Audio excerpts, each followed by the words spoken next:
Annyeonghaseyo masa depan dunia. Assalamualaikum warahmatullahi wabarakatuh. Shalom Aleichem, Om Swastiastu. Dalam kesempatan kali ini, kami kelompok 4 Stiva B akan membawakan video tentang intravena admixture atau pencampuran intravena. Pencampuran obat secara intravena atau pencampuran intravena adalah serangkaian perubahan bentuk obat dari kondisi semula menjadi produk baru dengan proses pelarutan atau penambahan bahan lain yang dilakukan secara aseptik oleh apoteker di sarana pelayanan kesehatan, karena obat intravena adalah obat steril. Tujuan pencampuran obat secara intravena.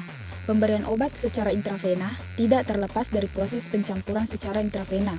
Pemberian obat secara intravena membutuhkan pelarut agar dapat dimasukkan ke dalam tubuh, khususnya untuk antibiotik yang pada umumnya adalah sediaan serbuk injeksi. Ketidaktepatan pada pencampuran obat secara intravena. Bila terjadi ketidaktepatan dalam pencampuran intravena, baik dari segi prosedur aseptis, teknik pencampuran dan penyimpanannya, dapat menyebabkan pengendapan obat yang berisiko menimbulkan penyumbatan pada alat injeksi dan membahayakan pasien. Selanjutnya, tempat pencampuran obat secara intravena. Menurut Permenkes nomor 72 tahun 2016 tentang standar pelayanan kefarmasian di rumah sakit, menjelaskan bahwa pencampuran intravena seharusnya dilakukan secara terpusat di instalasi rumah sakit dengan menggunakan ruangan bersih yang dilengkapi dengan laminar, airflow, atau lab untuk menghindari kontaminasi dan infeksi nosokomial. Pada prinsipnya, persiapan, penyiapan, dan transportasi produk steril memerlukan kondisi aseptik dan personil terlatih. Pada abad ke-20, kebutuhan akan obat semakin meningkat, dan produksi obat di pabrik farmasi mulai dilakukan dengan mesin. Peran seorang farmasis yang dulunya fokus meracik obat mulai berubah. Hal tersebut terjadi karena kebutuhan obat saat itu sudah terpenuhi oleh hasil produksi di industri dengan berbagai macam bentuk sediaan seperti tablet, sirup, maupun supor. Peracikan hanya dilakukan untuk pemberian cairan peroral bagi anak-anak maupun racikan sediaan untuk dermatologis. Namun, kebutuhan akan peracikan obat kembali meningkat karena pabrik farmasi mulai mengurangi jumlah bentuk sediaan yang dipasarkan. Selain itu, beberapa obat baru yang ditemukan juga hanya tersedia dalam bentuk sediaan yang terbatas, sehingga jumlah resep peracikan mulai meningkat kembali untuk memenuhi kebutuhan terapi pasien.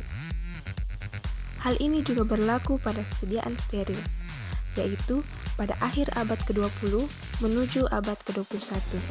Peracikan sediaan intravena yang merupakan peracikan sediaan steril mulai dilakukan. Hal ini terkait dengan terbatasnya sediaan steril yang sesuai dengan kebutuhan pasien, sehingga perlu dilakukan peracikan.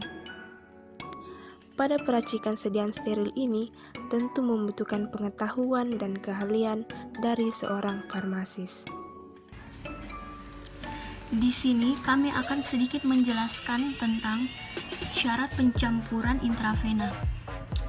Syarat pencampuran intravena itu sendiri antara lain adalah larutan untuk pemberian intravena, yaitu berupa larutan steril yang terdiri dari gula, asam amino atau elektrolit, atau zat yang mudah dibawa oleh sistem sirkulasi atau mudah terlarut.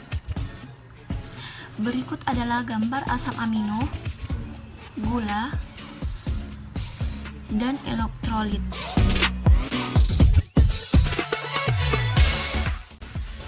Selain itu juga, sediaan intravena dipreparasi dengan water for injection, bebas pirogen, bebas partikel atau tidak ada partikel yang tak terlarut, atau larutan jernih, dan memastikan efek terapi dan serta keamanan dari campuran berdasarkan studi yang sudah dilakukan sebelumnya.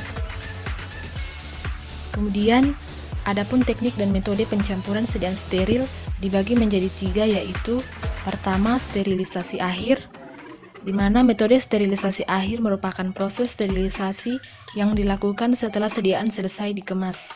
Untuk selanjutnya dilakukan sterilisasi. Jenis metode sterilisasi yang sering digunakan adalah metode sterilisasi panas lembab menggunakan autoclave. Namun sterilisasi akhir dapat dilakukan dengan berbagai metode, di antaranya panas kering, filtrasi, pengion, dan gas. Yang kedua, sterilisasi dengan filtrasi. Sterilisasi ini menggunakan alat khusus yang menggunakan penyaring atau filter matriks pori-pori tertentu. Yang ketiga, aseptik. Kondisi aseptik adalah suatu keadaan yang dirancang untuk menghindari adanya kontaminasi oleh mikroorganisme, pirogen maupun partikel baik pada alat, kemasan maupun bentuk sediaan selama proses pencampuran. Adapun persyaratan yang harus dipenuhi untuk mendapatkan suatu kondisi aseptik adalah: yang pertama, area yang digunakan. Pencampuran produk sediaan farmasi steril dilakukan di ruangan tipe kelas 100. Di rumah sakit, untuk mendapatkan tipe kelas 100 biasanya digunakan alat Laminar Airflow atau LAF. Yang kedua, personal. Personal ini meliputi pakaian dan perilaku petugas untuk meminimalkan kontaminasi. Petugas yang akan bekerja pada area tersebut harus mengenakan baju steril khusus yang bebas dan partikel dan bebas berserat.